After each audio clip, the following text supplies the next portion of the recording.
محمد عابد Qureshi Abbott آباد سے سوال کرتے ہیں، موضوع پر مسح کے حوالے سے تفصیلی جواب چاہیے۔ حضرت قریشی صاحب، تفصیلی جواب کے لیے تو کسی عالم کے پاس آپ تشریف لے جائیں نا، وہاں پر جائیں اور جا کر بات پتہ کر لیں۔ میں آپ کو سرسری 2-4-5 باتیں موضوع کے مسح کے بارے میں بتا دیتا ہوں۔ قرآن کریم نے پاؤں کے دھونے کی بات کی ہے سورۃ مائدہ آیت نمبر 5 میں، اور حدیث پاک میں رسول اللہ صلی اللہ علیہ وسلم نے موضوع پر مسح فرمایا ہے۔ تو موضوع پر مسح یہ خلاف قیاس سنت سے جائز ہے، ثابت ہے، مسنون ہے۔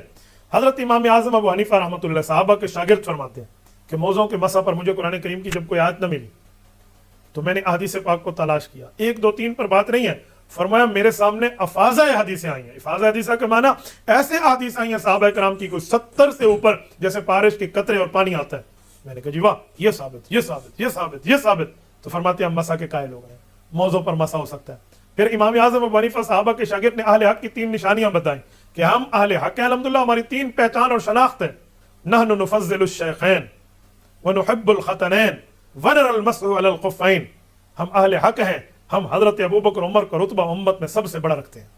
ہم اہل حق ہیں، اس بنیاد پہ ہم رسول اللہ کے 2 داماد حضرت عثمان اور حضرت علی المرتضیٰ سے پیار کرتے ہیں۔ ہم اہل حق ہیں۔ ہماری تیسری نشانی یہ ہے کہ ہم موضوع پر مسح کے قائل ہیں۔ یہ امام اعظم ابو حنیفہ رحمہ اللہ کا مشہور ترین جملہ ہے۔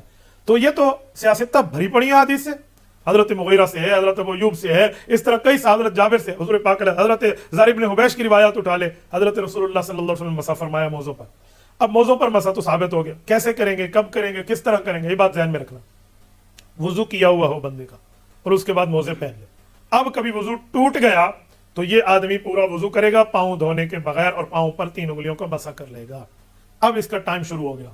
اگر ہے یہ مسافر تو 72 گھنٹے، اگر یہ مقیم تو 24 گھنٹے۔ یہ صحیح مسلم میں سیدنا علی المرتضیٰ رضی اللہ تعالیٰ کا فرمان حضرت رسول اللہ کی حدیث کی شکل میں موجود ہے۔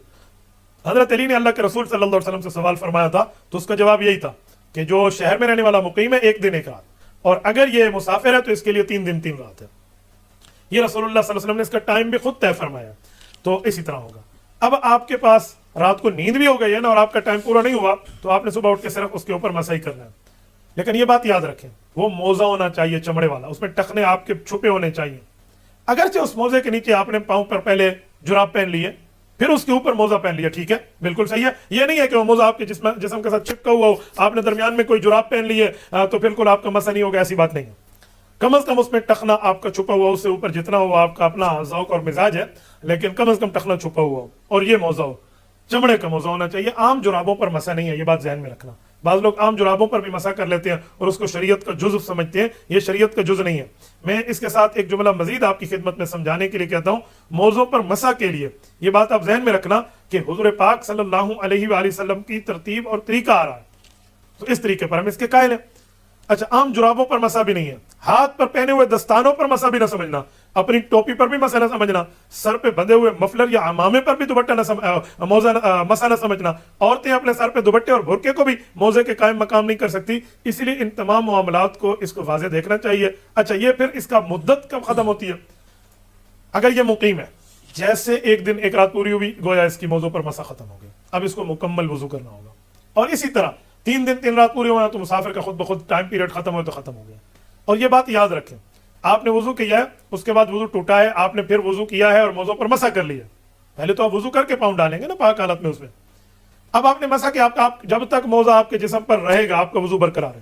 1 لمحے کے لیے بھی آپ نے اتار لیا ہے نا یہ موزہ، اگرچہ ایک ہی اتارا ہے تھوڑا سا، آپ کا وضو ٹوٹ گیا، پھر آپ کو دوبارہ وضو کرنا ہوگا، یہ ذہن میں رکھنا۔ یہ نہیں ہے کہ اب صرف پاؤں دھونے سے جان چھوٹ جائے گی، جی نہیں، آپ کو مکمل وضو کرنا ہوگا، آپ نے اتارنے نہیں ہے درمیان میں، ورنہ میں سمجھنا 1 دن 1 رات کا ٹائم ہے، جب چاہوں اتار دو، جب چاہوں پہن لوں، جی نہیں، پہننے کے بعد یہ ٹائم کی مدت ہے۔ یہ مختصر چند سی باتیں تھی قریش صاحب جو میں نے آپ کی خدمت میں کر دی ہیں۔ باقی دینی علم کی تفصیل کے لیے کسی عالم دین کے پاس حاضری آپ کے لیے ضروری ہے تاکہ آپ کا ایمان محفوظ رہے۔ جیسے جسم کے لیے وقتی طور پہ ڈاکٹر کی ترتیب پوچھ لیں، تفصیلی علاج کے لیے معائنہ ڈاکٹر شرط ہے، تو تفصیلی علاج کے لیے آپ کے پاس معائنہ عالم شرط ہے، مفتی شرط ہے۔ اہل حق کے پاس آئیں اور اپنے مسائل کو تفصیلی جو ہے نا ڈسکس بھی کریں اور اس کے سوال جواب بھی لیں۔ تبارك الذي نزل الفرقان على عبده ليكون للعالمين نذيرا